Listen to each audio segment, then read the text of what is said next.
Ang palengke kasi malaking tulong sa amin. Ito na yung hanap buhay nila. Ito yung umasenso sa kanila. 40 years na akong gumagawa ng buro. Dito ko napalaki yung mga anak ko sa pagtitinda ko. Gusto ko talaga mag-business eh. Katulad nito, binigay na sa akin nanay. 15 years na po akong gumagawa ng repair wedge. Natutunan ko po ito sa mga magulang ko. Alang araw na pagkikinabangan ko sa hanap buhay ko.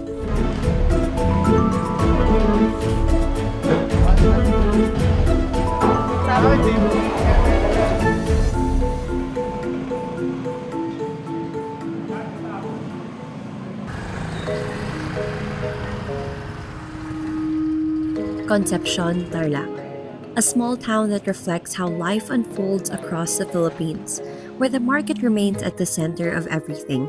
It is where people meet, trade, eat, and share stories that trace the rhythm of their days. In towns like this, the public market reveals what life here is really about. For visitors, it is the best place to understand a community's food, its character, and the values that quietly guide it. You can see how local dishes evolve, how vendors adapt to what the land gives, and how conversations over produce or fish shape connections that last years. These things rarely appear in books, but they tell you more about Filipino culture than any classroom could. Because here, culture is something lived every day, constantly changing yet deeply familiar. Before dawn, Concepcion's market already stirs.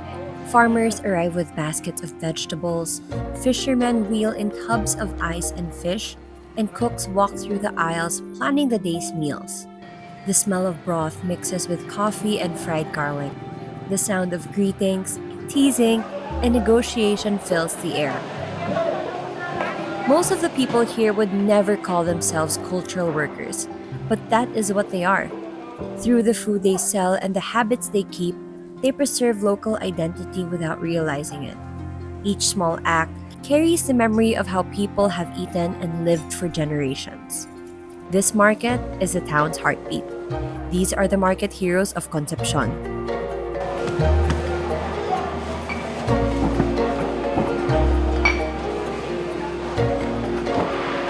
Ako si Perla Mirasol. Nagtitinda ako ng tosino, langgonisa, pindang damulag. Dito sa Concepcion, Tarlac. Nagsimula akong nagtinda noong 1969. Ilang taon na po kayo? 80. Lahat kami mahilig magtinda. Nanay ko, may sari-sari store siya sa bahay. Pagka namamalengke ako, pagka nakikita kong bakante yung meat store, nanay, sabi ko, bilhin mo na yung gusto kong magtinda ng karne. Ang bata-bata mo pa, gusto mo na magtinda ng karne, sabi.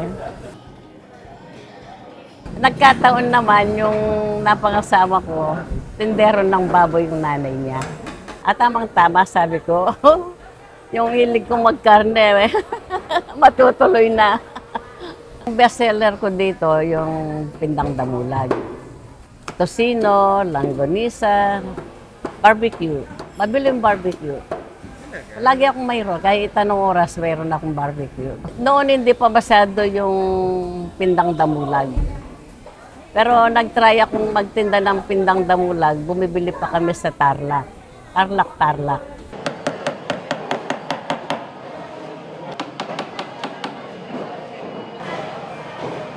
Pagka may order kami, maabot kami ng alauna ng gabi sa palengke.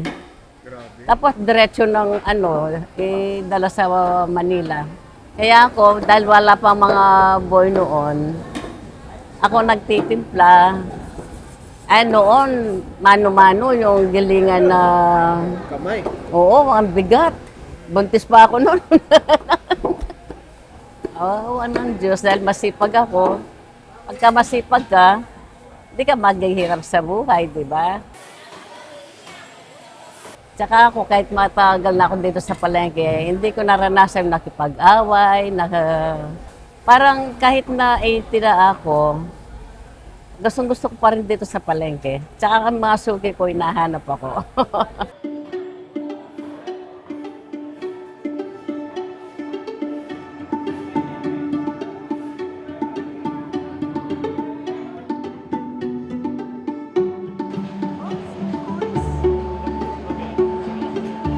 talaga mahalaga sa buhay ko yung palengke. Parang araw ko nang mag-retard.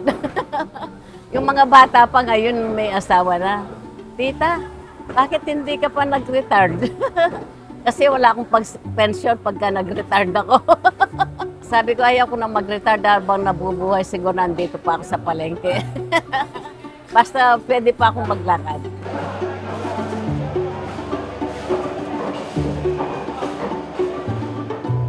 Iko, maraming salamat sa tulong nyo. Kung hindi sa inyo, hindi ako makaipon.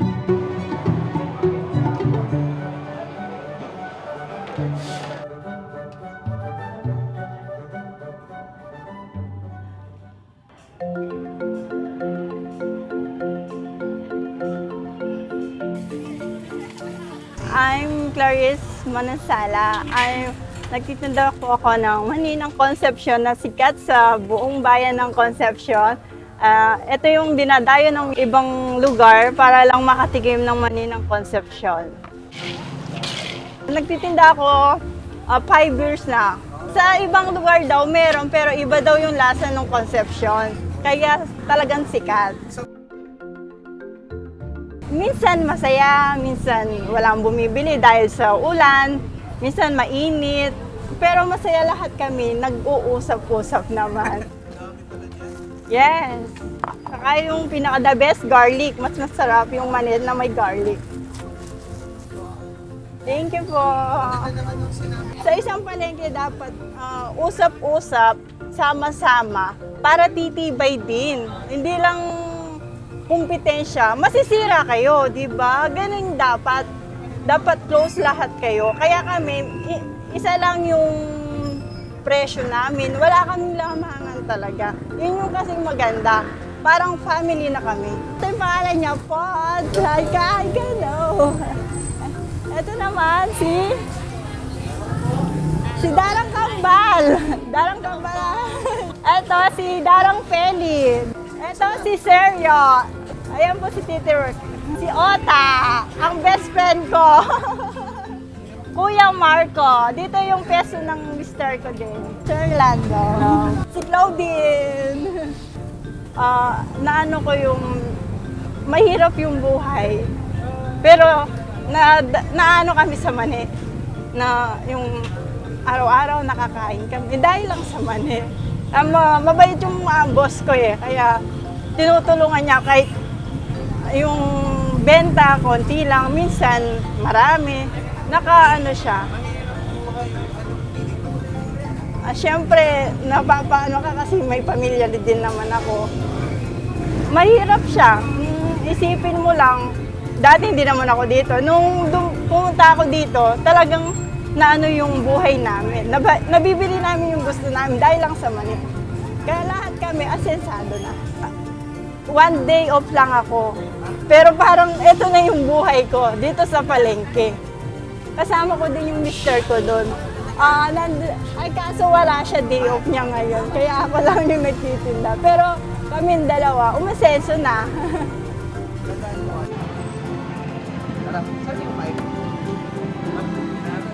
Ang palengke kasi malaking tulong sa amin. Hindi lang sa akin, lahat ng nagtitinda, nagtatrabaho. Kumbaga, ito na yung hanap buhay nila. Ito yung umasenso sa kanila. Sa lahat ng nagsisimula, kagaya ko, huwag kayong susuko. Ahahon din tayo.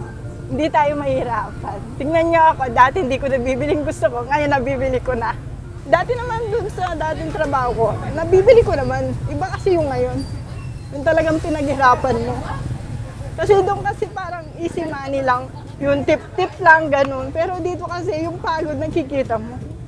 Oo, kasi yung sahod mo, hawak mo. Yung parang mahirap, pero kinakaya, ganun. Kaya iba yung impact sa akin ng palengke. Lalo na nakasama ko yung mister ko. Yun, dun ako sumaya na. Yun sa kanyang sahod. Araw-araw yun. Kumbaga yung sahod ko, savings namin. Kaya gano'n na, nakakaipon kami. Kaya malaki talagang impact ng palengke.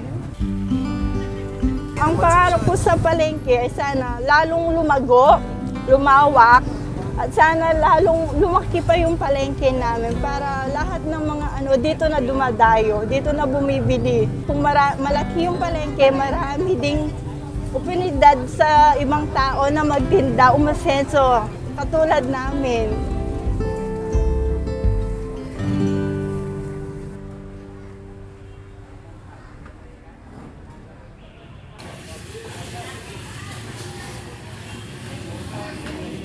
Ako si Ruthie Santos.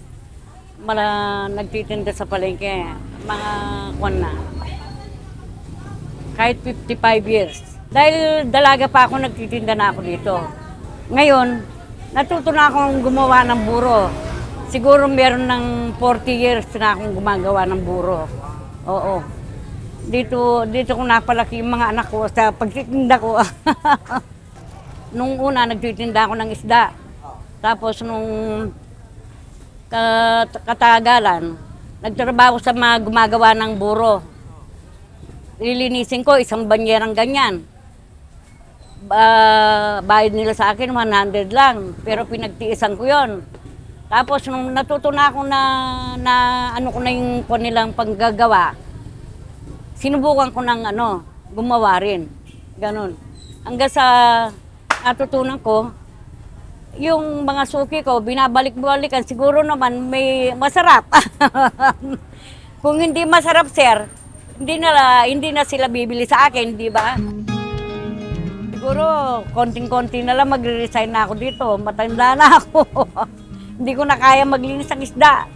Ako lang mag-isa naglilinis ng isda. Minsan kung halimbawa marami, mag-uupa ako. Inupahan ko yung maglilinis. Yun, nagpapasalamat ako sa Diyos. Yun sanang huwag magkasakit. Oo, kahit ganito na lang ang buhay ko, mahalaga yung hindi ka magkasakit. Yung mga anak ko, minsan pag wala sila, natutulungan ko din sila, ganon. Mga suki na nagpapasalamat naman ako sa kanila, hindi naman nila ako pinagpapalit sa ibang kumukuha pa rin sila sa akin. Yun nga, hindi ko iibahan ng paggawa ko para nang tuloy-tuloy din ang pagbenta nila sa tinda. Oh, thank you.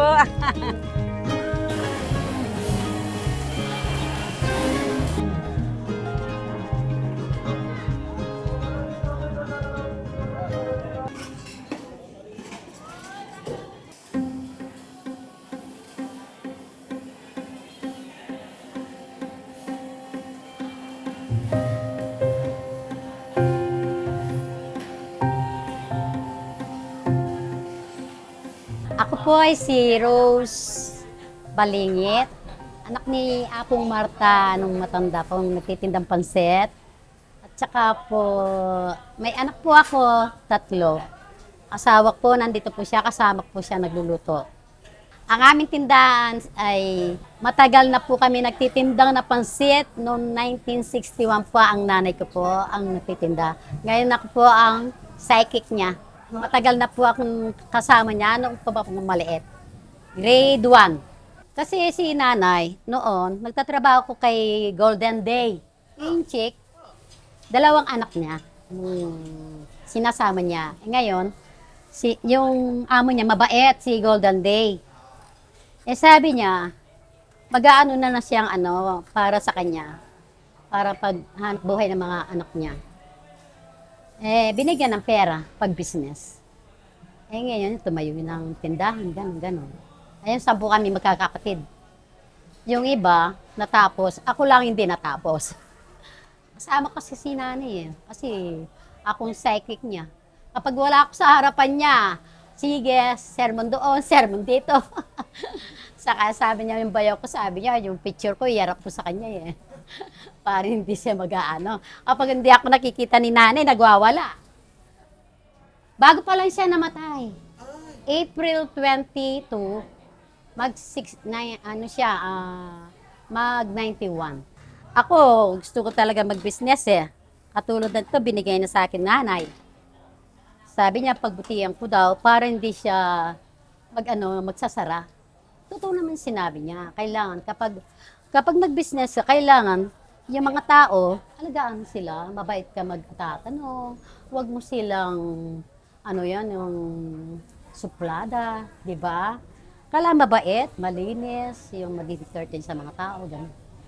Ganun mga tao. Ngayon, marami na kaming kalaban. Hindi katulad noon, dalawa lang kami. Kami, kahit napagod, basta kumikita, mapakain ko mga pamilya ko, mga alaga at matanda. Family niyo po yung talagang, Oo alam nga. niyo po, grabe po yun. Ang hirap po. Baka maiyak ako. Ikinontinue kaya kayong business, yung pangarap niyo tuloy ke paboren, hanggang matuwa ko.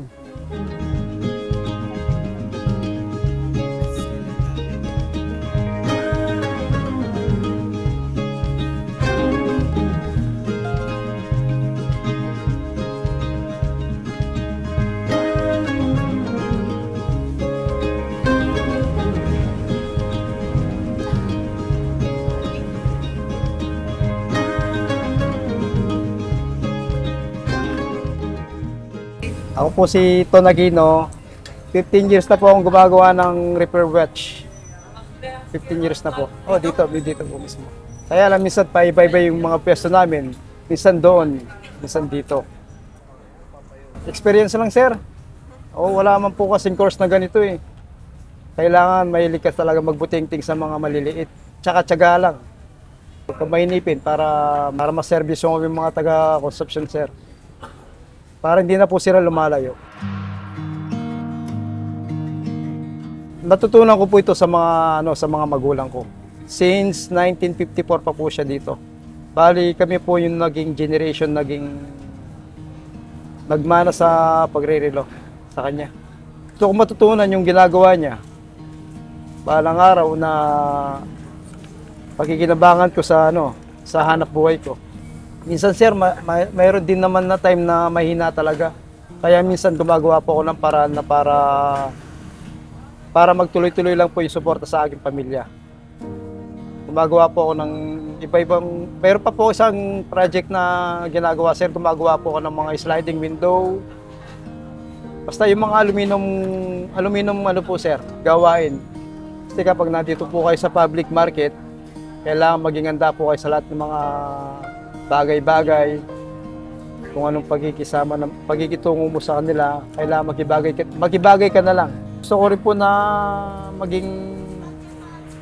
magano po yung negosyo nila, musbong po yung negosyo nila, para medyo hindi naman po sila mahirapan sa buhay. Gusto ko lang makapagtapos yung mga anak ko, sir. Kaya nagtsatsaga po akong kaya nagtatrabaho po ako dito. Gusto ko lang pong makatapos yung mag-aaral ng mga anak ko. Kasi hindi ako nakapagtapos, sir eh. Hindi pa ako nakapagtapos eh. Sa palagay ko, sir, yung matutulong po ng gobyerno sa atin, sa mga negosyante kamukha ko, sir, ay na konting tulong po, kahit pupunan lang po yung kailangan namin.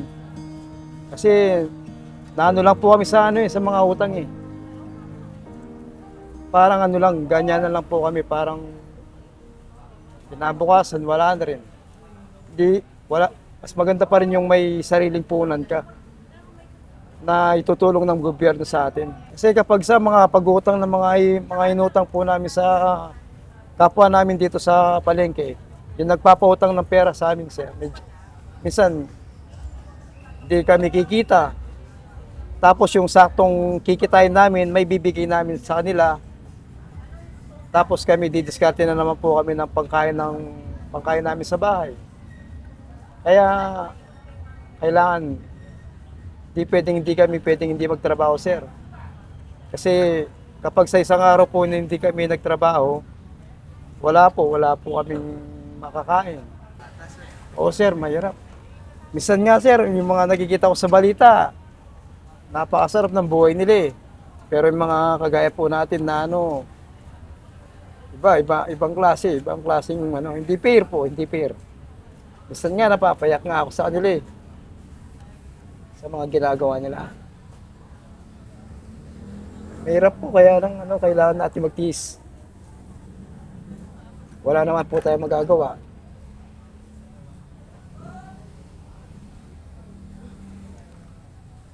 Pasensya na po kayo ha. medyo emotional lang.